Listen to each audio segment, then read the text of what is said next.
Éliminatoire CAN 2015, les éléphants de Côte d'Ivoire ont battu la Sierra Leone cet après-midi au stade Félix Houphouët-Boigny, 5 buts à 1. Le résumé de la rencontre dans cette édition.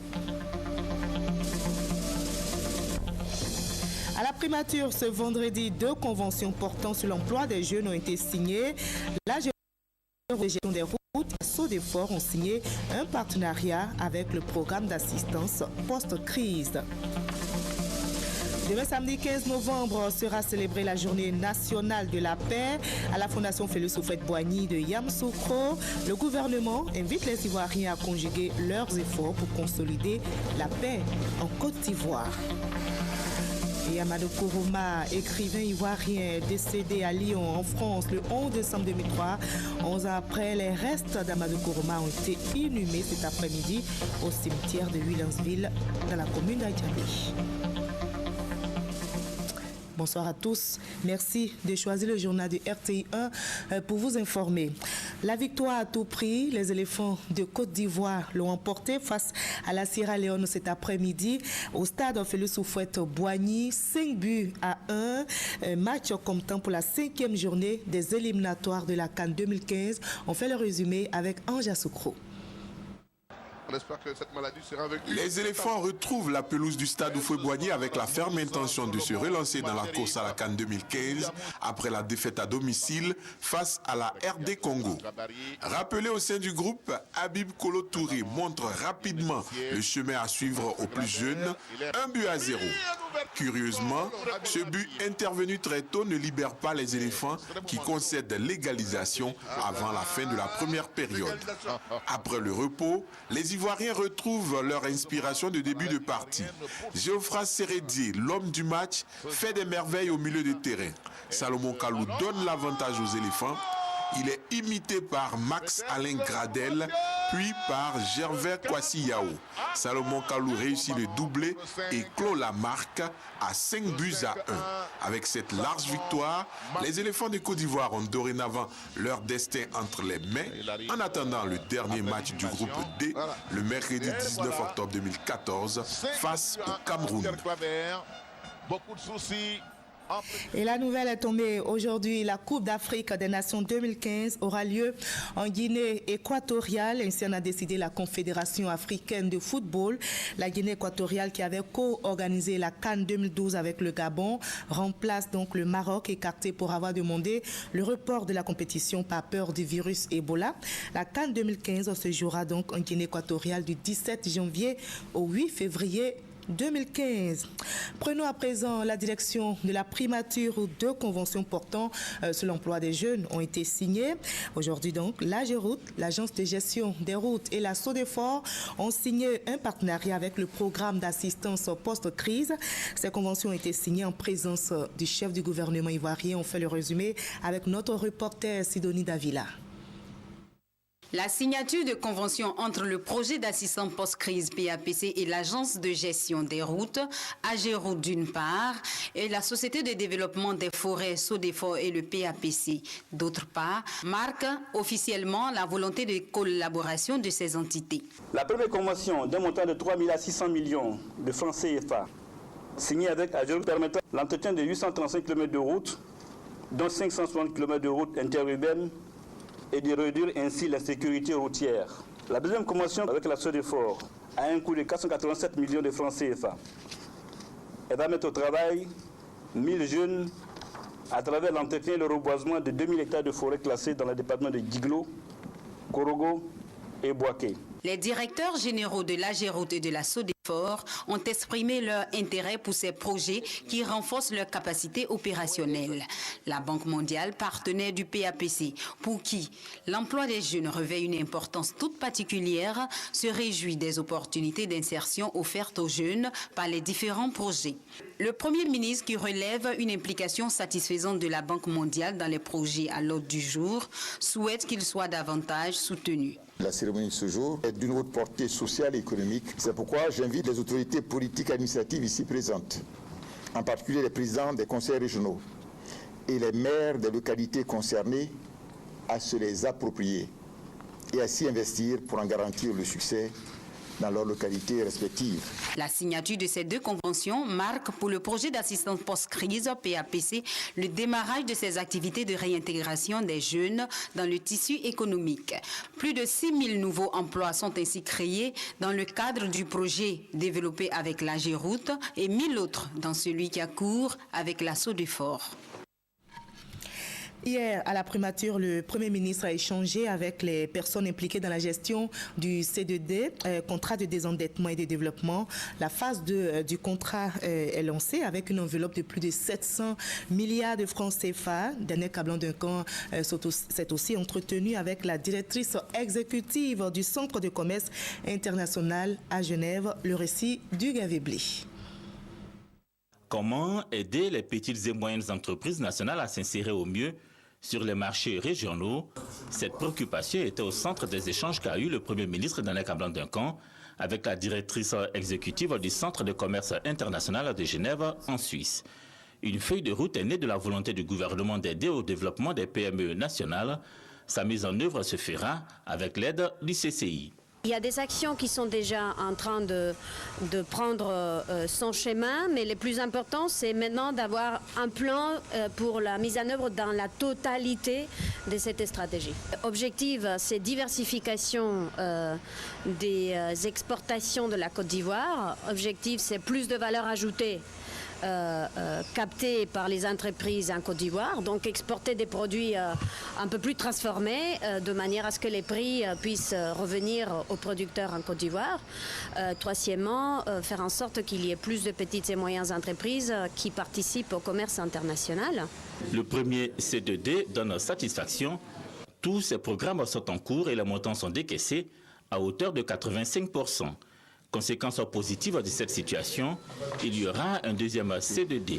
Cette réunion présidée par le Premier ministre marque la conclusion des 3 jours de travaux entre officiels français et ivoiriens pour la fixation du cadre du deuxième contrat de développement et de désendettement. Ce deuxième C2D sera d'un peu plus de 700 milliards, c'est-à-dire quasiment le double du premier C2D qui était lui de 413 milliards.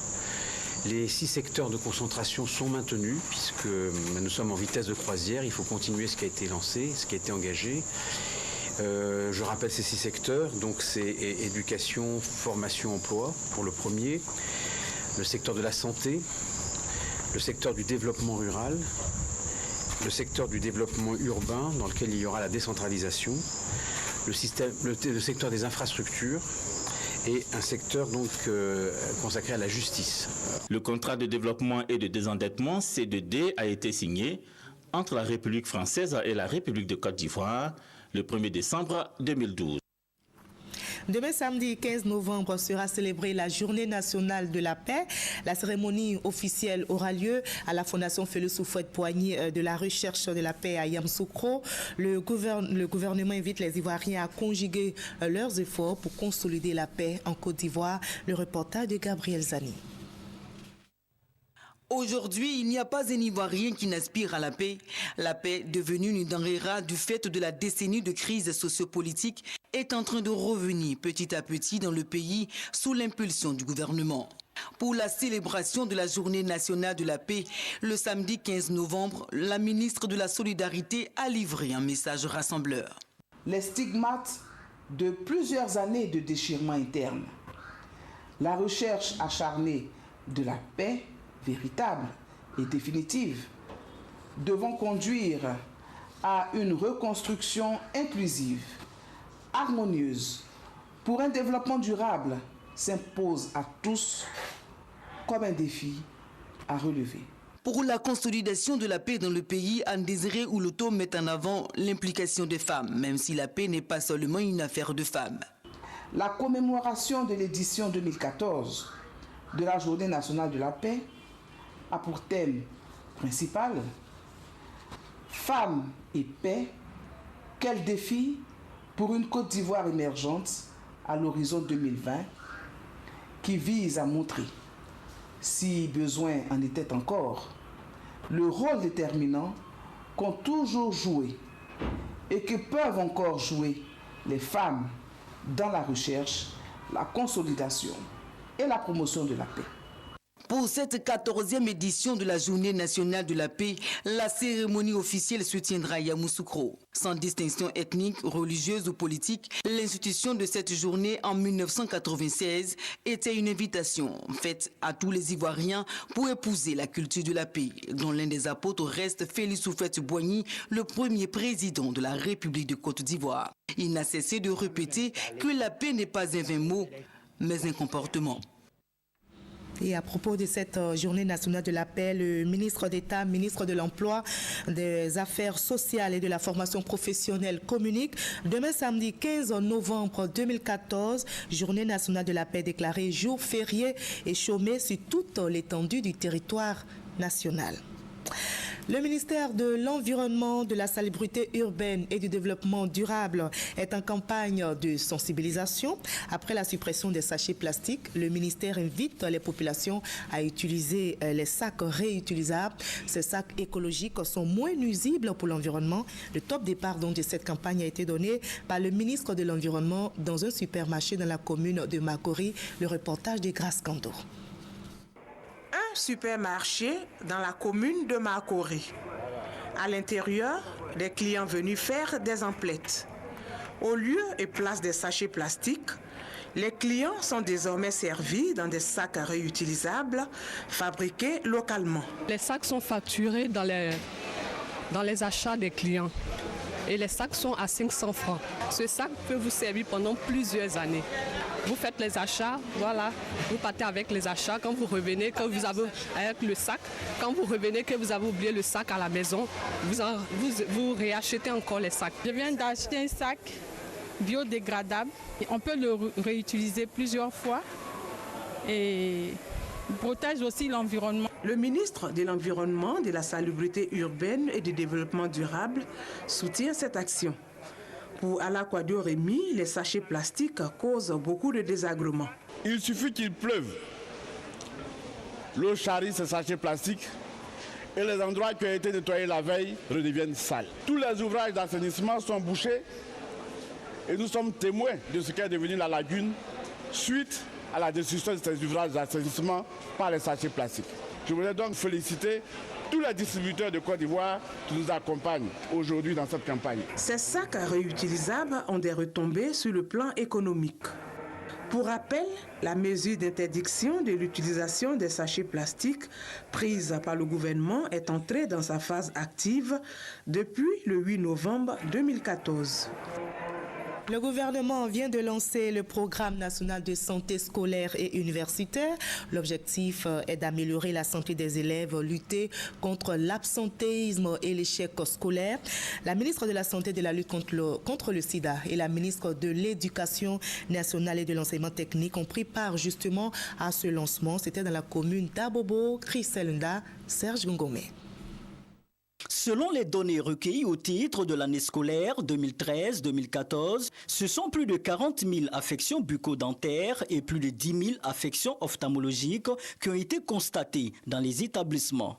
Face à ce constat alarmant, l'État de Côte d'Ivoire, à travers le ministère de la Santé et de la lutte contre le sida, a lancé le programme des activités de visite médicale systématique et de prise en charge intégrée des pathologies handicapantes en milieu scolaire. On s'est rendu compte que beaucoup d'enfants, pendant l'année scolaire, étaient obligés d'abandonner les cours, soit parce qu'ils étaient malades, mais dû peut-être à des questions de vue, des questions oculaires. Et avec donc la réforme hospitalière que nous sommes en train de mettre en place, nous sommes dit que c'était le moment de pouvoir nous aussi reprendre ces visites médicales systématiques. Ce sont des enfants qui auront de bons rendements scolaires parce que ceux qui sont malades seront détectés, donc pris en charge, et les autres qui sont en bonne santé, évidemment, des conseils d'usage vont leur être donnés. Je voudrais lancer un appel à tous les parents, les enseignants, les directeurs d'école.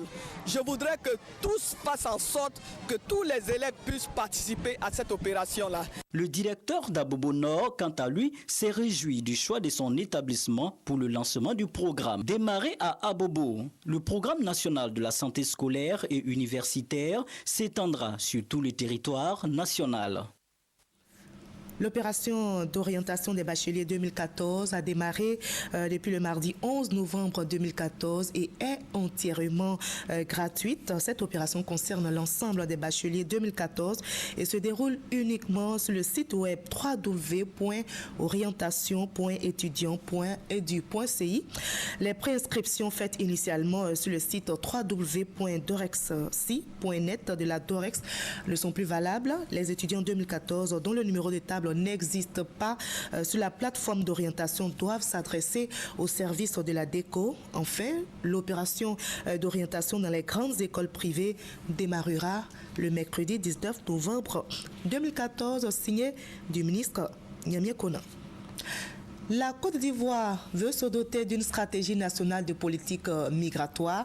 L'objectif est d'atténuer les effets néfastes des flux migratoires et cette politique devrait reposer sur le double concept d'une immigration légale et d'une immigration utile à la fois aux migrants assurés de trouver sur le sol ivoirien des conditions d'accueil facilitant son intégration économique et sociale. Le ministère d'État, ministère de l'Intérieur et de la Sécurité vient justement d'achever un séminaire et il a pu recueillir les avis des départements ministériels sur cette stratégie, nous explique Ami Sissoko.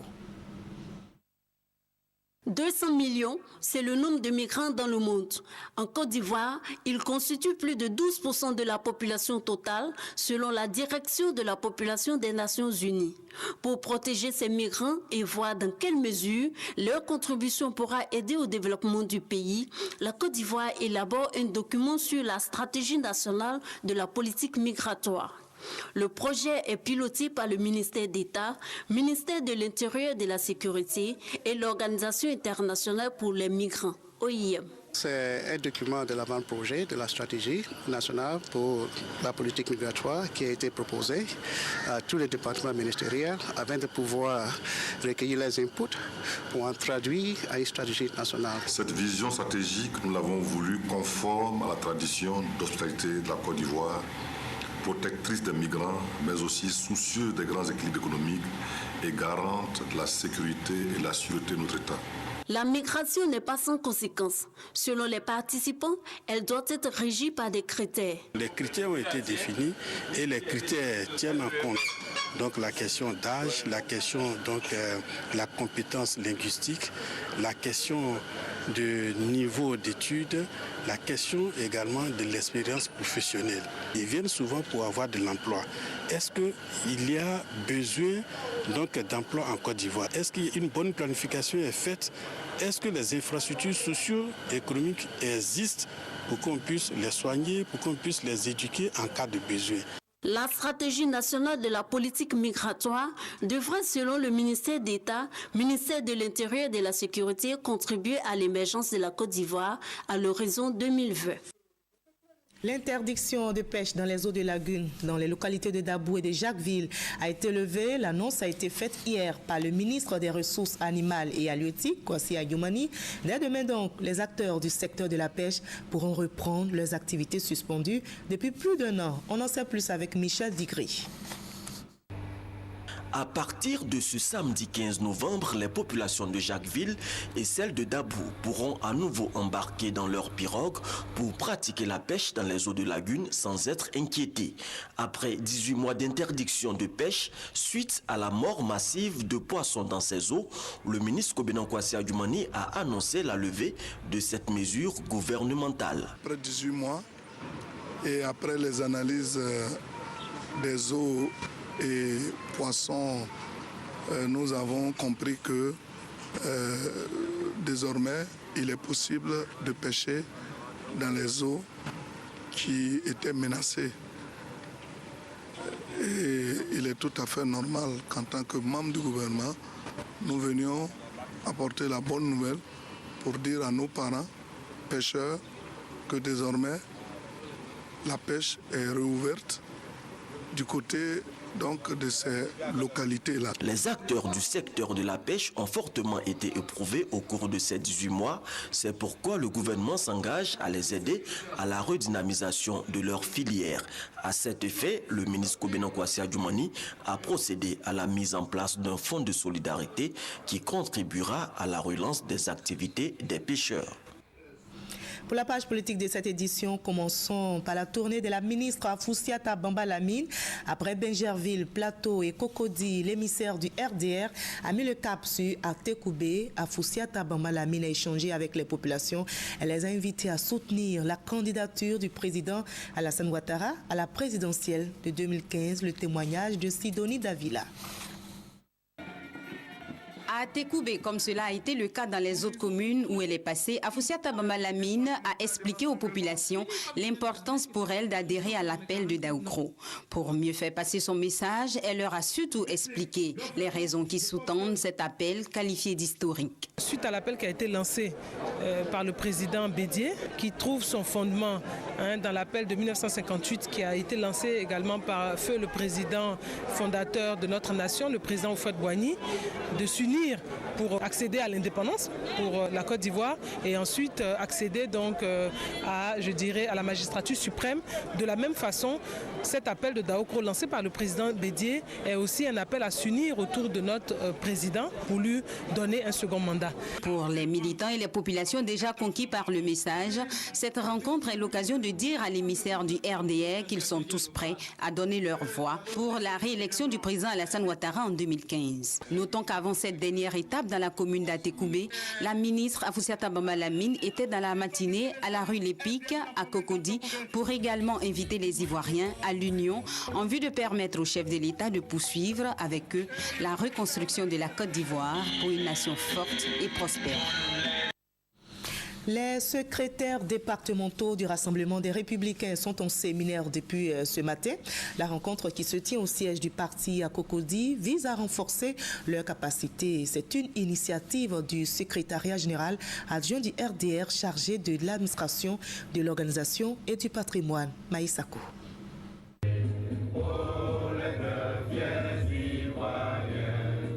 Ce séminaire vise à outiller les 126 secrétaires départementaux du Rassemblement des Républicains afin de les rendre plus efficaces dans l'accomplissement de leurs tâches sur le terrain. Les dernières élections des secrétaires départementaux ont permis le renouvellement à plus de 75% des secrétaires départementaux. Après un tel renouvellement, il faut donc leur donner les outils pour leur permettre non seulement de prendre en main la gestion du parti sur le terrain, mais surtout de procéder à la restructuration, l'actualisation des comités de base, des sections et des commissariats politiques. Positionner le RDR dans l'avenir et porter haut le flambeau du parti à l'échelle du département, telles sont les principales missions des secrétaires départementaux. Conscients de cette responsabilité, ils entendent acquérir de nouvelles compétences au sortir de la rencontre. Pour ceux qui n'ont pas pu participer aux activités du parti depuis la création, eux, ils vont venir apprendre. Pour nous autres, depuis 1994 qui sommes dedans, on va encore renforcer le peu qu'on a appris et ça va nous aider à redynamiser, à renforcer la base du parti. Au niveau même de nos bases, il faut savoir que les populations attendent beaucoup et cette nouvelle dynamique entamée par le parti nous permettra de rassembler nos militants. À côté des feuilles de route qui leur seront données au cours du séminaire, les secrétaires départementaux devront également amplifier l'appel de Daoukro dans leurs zones respectives en vue de garantir la victoire au président Alassane Ouattara à la présidentielle de 2015. Et on en arrive à cette page sombre. Amadou Kourouma, écrivain ivoirien décédé à Lyon, France, le 11 décembre 2013. Vous le savez, 11 ans après, les restes de cet écrivain ont été inhumés cet après-midi au cimetière de Williamsville, dans la commune d'Adjamé. Parents, autorités, amis et collègues, tous ont rendu un dernier hommage à l'illustre écrivain. Témoignage Konepa Gassoro. Ivo Sepp à Trècheville, il est 10 heures. Ici, parents, autorités, amis, collègues, guides religieux, élèves, tous venus rendre un dernier hommage à l'écrivain enseignant-chercheur Amadou Kourouma.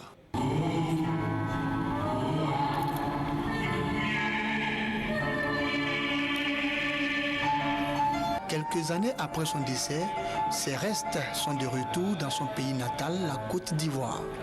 un acte prémonitoire. Cet illustre écrivain disait même dans son œuvre En attendant le vote des bêtes sauvages, la mort engloutit l'homme, elle n'engloutit pas son nom et sa réputation. Un nom et une réputation reconnus par la nation. La nation reconnaissante sait célébrer ses enfants. La nation le fait pour l'écrivain Amadou Kourouma.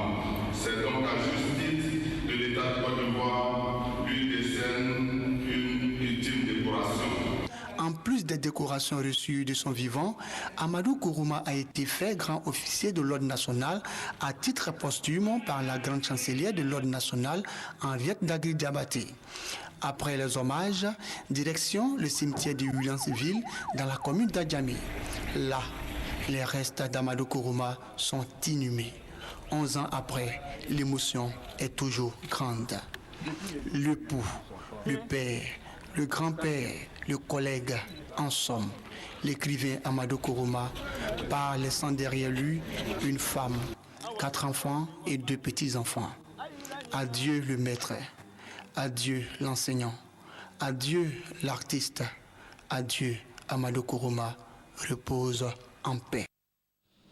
Et Amadou Kourouma, né en 1927 à Boundiali, dans le nord de la Côte d'Ivoire, a publié plusieurs œuvres littéraires. Notre reporter Kone Pagassoro revient sur le parcours littéraire et professionnel de ce célèbre écrivain ivoirien. Né en 1927 à Boundiali en Côte d'Ivoire, Amadou Kourouma grandit aux côtés de son oncle. En 1950, il devient par la force des choses tirailleur dans l'armée française. Il fera la guerre de l'Indochine avant de rejoindre Lyon en France où il suit des études en mathématiques. De retour en Côte d'Ivoire en 1960, il connaît la prison politique avant de partir en exil. Il revient après ce périple en Côte d'Ivoire en 1968 et publie son premier roman Les Soleils des Indépendances qui le révéla au monde entier.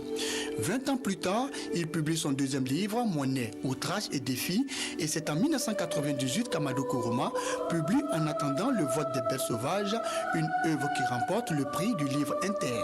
Allah n'est pas obligé, publié en 2000, remporte également le célèbre prix Renaudot. Au moment de sa mort le 11 décembre 2003 en France, il travaillait à la rédaction de Quand on refuse, on dit non, roman qui sera publié à titre posthume en 2004. Amadou Kourouma, en plus des romans, publie des livres pour enfants, mais aussi une œuvre théâtrale, Touyantigi ou Le diseur des vérités. Nous refermons cette page sombre pour parler du Chandelier d'Or, soirée chrétienne de distinction et de remise d'Oscar. Le groupe Emmanuel Presse a distingué 3 serviteurs de Dieu pour l'œuvre immense accomplie dans le sacerdoce. Et un groupe musical, le lycée Sainte-Marie, a été distingué meilleur bâtisseur des élites de la nation. Au total, 5 Chandeliers d'Or ont été décernés à cette 16e édition. Explication avec Grace Kando et Serge Collier. Honneur et reconnaissance à 3 serviteurs de Dieu. Le révérend pasteur Bowiwale Jean-Claude sert depuis plus de 3 décennies l'Éternel. Il est consacré à travers le prix spécial Chandelier d'Or, expérience reconnue et dévouement dans le sacerdoce.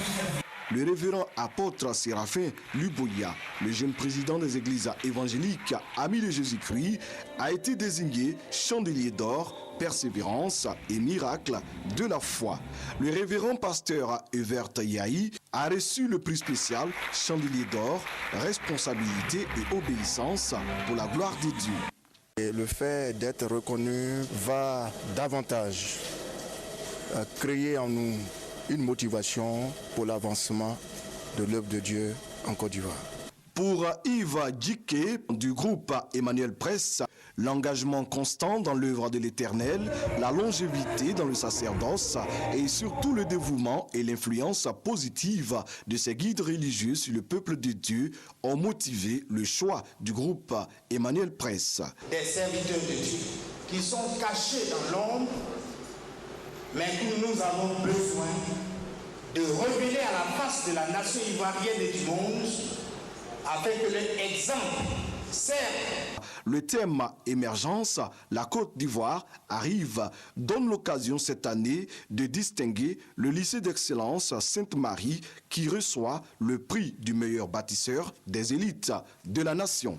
Le ministre d'État, Ahmed Bakayoko, parrain de la cérémonie et représenté par le directeur général des cultes, Bamba Messamba, a également reçu un prix. Tous ceux qui sont nominés aujourd'hui n'ont plus droit à l'erreur. Et qu'ils prient, ils prient pour la Côte d'Ivoire, ils prient pour la nation et ils fassent en sorte aussi que d'autres serviteurs puissent être distingués et portés à la face de la Côte d'Ivoire. Le groupe Emmanuel Presse encourage depuis 16 ans déjà l'excellence dans le domaine religieux et n'entend pas s'arrêter en si bon chemin. Et la victoire à tout prix, les éléphants de Côte d'Ivoire l'ont emporté face à la Sierra Leone cet après-midi au stade Félix Houphouët-Boigny. 5-1, match comptant pour la 5e journée des éliminatoires de la CAN 2015. Les éléphants qui n'ont plus droit à l'erreur aux Lions indomptables du Cameroun le mercredi 19 novembre prochain. Match décisif donc pour le sélectionneur Hervé Renard et ses poulains. Et demain, c'est la journée nationale de la paix. N'oublions pas, la paix, ce n'est pas un mot, c'est un comportement. Merci à vous tous de votre aimable attention. À 23h, Hamza Diaby prendra le relais et demain 20h, retrouvez Ali Diarasouba.